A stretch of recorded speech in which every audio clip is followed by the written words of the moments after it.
Oh, no. Oh. Gosh it. Hi guys, I'm Haven and welcome back to my pottery studio. Today I'm going to be making a swirly vase like this one here, but I'm going to try to make it like 3 times the size of this. So we're going to try throwing really big today. I haven't been on the wheel in a while and I definitely haven't thrown anything big in a while, so this might be a challenge. Might be a pottery fail, we shall see.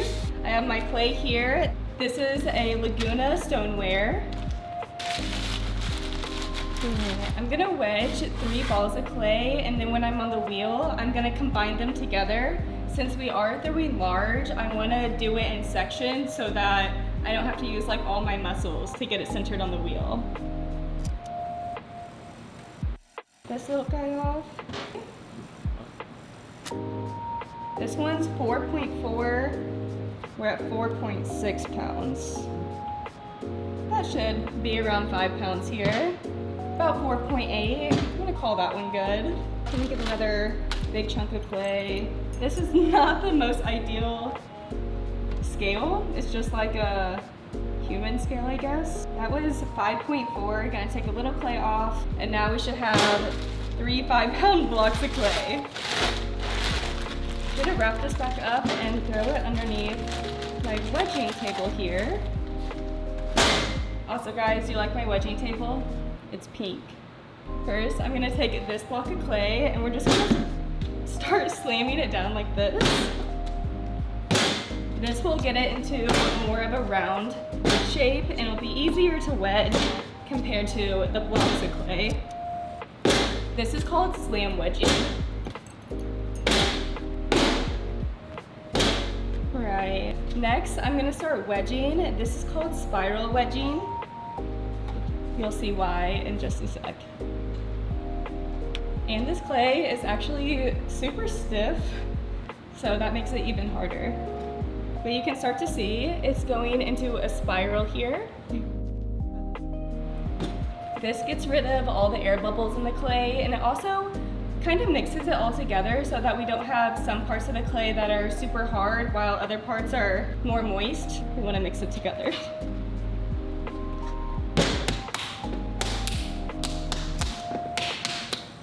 I'm gonna leave it in this shape so that when we go to the wheel, it's easy to slam it on the wheel and get that center.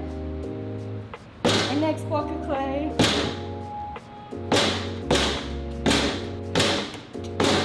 This is tiring. Also, when I'm wedging this clay, I'm not really just using my arm muscles, I am using my whole body weight to push into that clay. This is a little exaggerated, but this is the kind of motion I'm doing, so that my whole body leans on that clay and I'm not like using my weak muscles. All right, let's move to the pottery wheel. Follow me.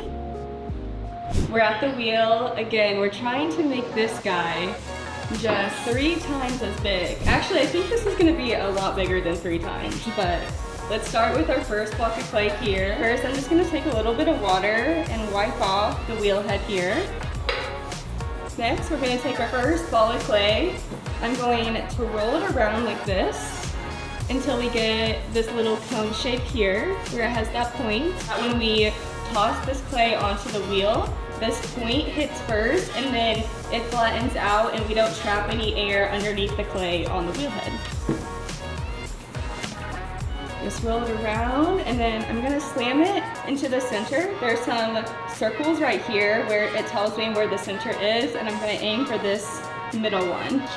I'm gonna take a little bit of water here, and first I'm gonna start at the base here and just make sure that that's actually attached to the wheel head. I've unfortunately had my clay fly off many times. Now that we have it attached, I'm gonna take my elbow and I'm gonna use my whole body weight to kind of help me center. So I'm gonna take that elbow, put it in my hip bone here, and then I'm gonna roll like this, and I'm gonna push into the clay using my whole body weight instead of trying to use my arms here. Pushing in.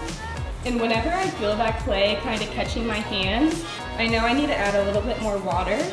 So I actually have this sponge here. It's just a little damp, and it's gonna be in my right hand, slowly adding some water as I start to cone that clay.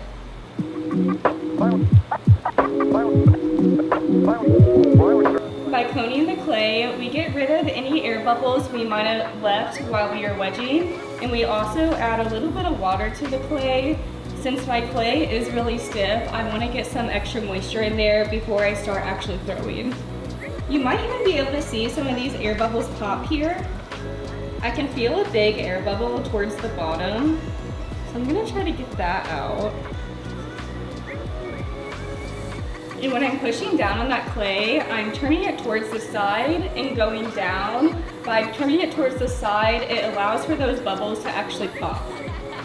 This is what I meant earlier by this like clay sludge almost. I'm just gonna take this and I'm just gonna throw it into that bucket. Later, this clay in here can be reused and turned back into like the balls of clay that we wedged earlier. I can already tell that that clay is a lot more wet. I'm gonna do one more cone and then I'm actually gonna add a second ball of clay. This is pretty centered, so I'm gonna go ahead and add that next ball of clay. For this one, I also want to have that cone shape like we had when we threw this one on there. Since I can't use the wheel head, I'm just gonna use this little area over here. I haven't thrown like this in years, honestly, so. It's all over my face. I can see it all over my glasses. This one's a lot harder to cone than the one before because now we're up to 10 pounds of clay. This clay is like pushing me back. I'm trying to use my whole body weight to center it, but I think the clay is stronger than me today. Now I'm trying to get it prepared to throw that third piece of clay on. So we're just trying to make sure that this is all centered.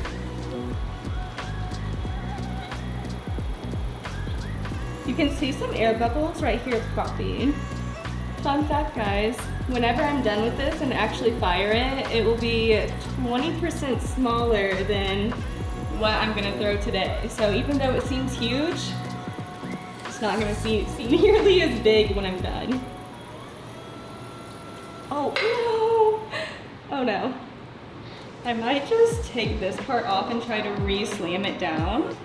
I'm gonna take this to the side. I'm gonna smooth out this part. You can see where my issue was. I don't know if you can tell, but this clay right here is a lot drier than the rest. You can kind of see by, what would you call that? Like, it almost looks like it was ripped. The little lines right there. Let's see if I can throw this on top of it though. Slowly spin it and slap it into the center. Again, I'm only trying to cone this top part here. If I was trying to cone this entire thing, it would definitely just like fly off the wheel. I'm gonna try to open this soon.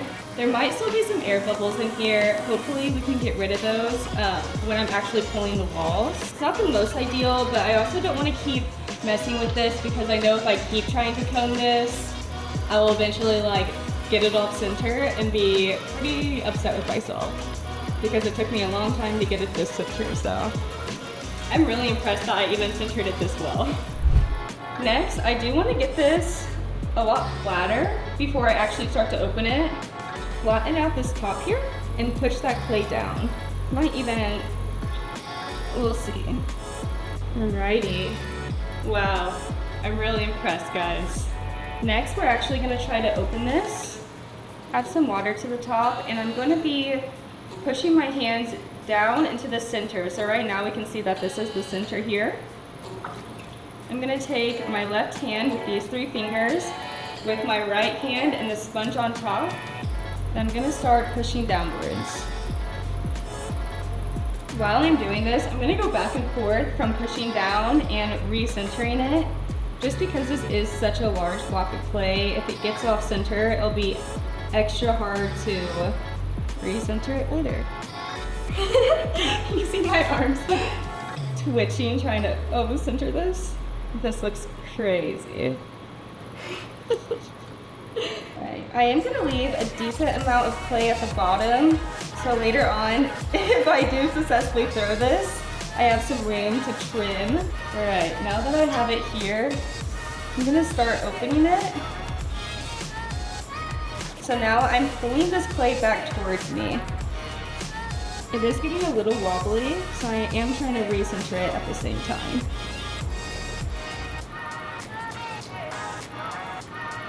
It's also important to make sure that you don't leave a puddle of water in the base. If it gets too like soggy down there, the bottom will just break through.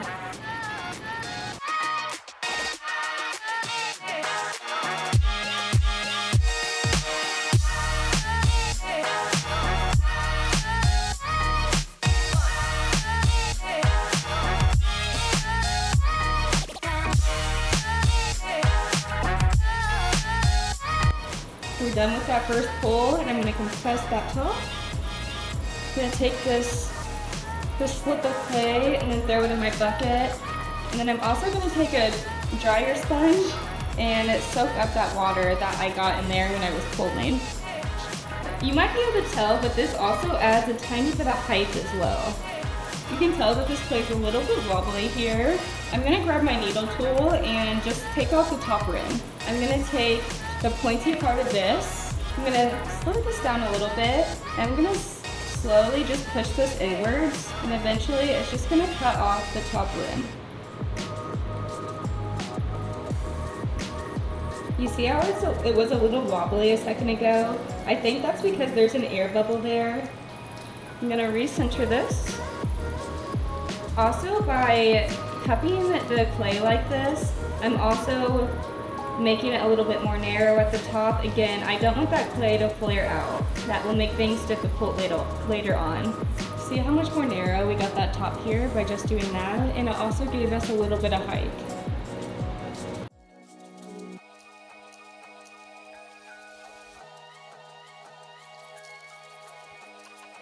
The suppression, the use of marijuana.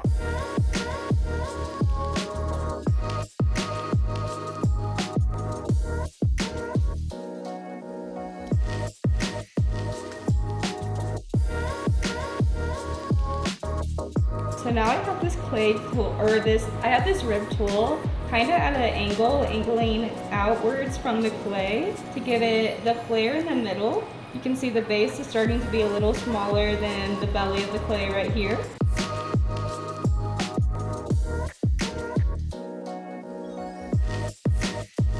Alright, I'm going to take a little water and I'm just going to rub my hands on it like this just to add a little bit of lubrication, because when I use that rib tool, it does take away most of that moisture, and I wouldn't be able to glide my hands up the pot with that swirl if it was too dry.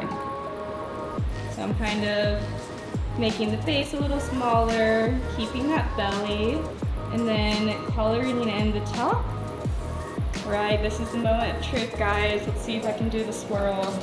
The trick to the swirl is to pull your hands up faster than the wheel spinning. I know that does not make sense. Guys, I'm quite nervous. Here we go. I did it! This is the biggest thing I've ever thrown. Tell me I did a good job. Yep, I think I'm gonna leave it like this. I'm gonna let it spin on this wheel for a little bit because it does need to dry before I can actually take it off. So, just gonna let that sit there, and I'll be back. Guys, I can't believe I made this. I'm very proud of myself. If you want to get messy in my pottery studio with me again, please like and subscribe. I would appreciate it lots. Bye guys!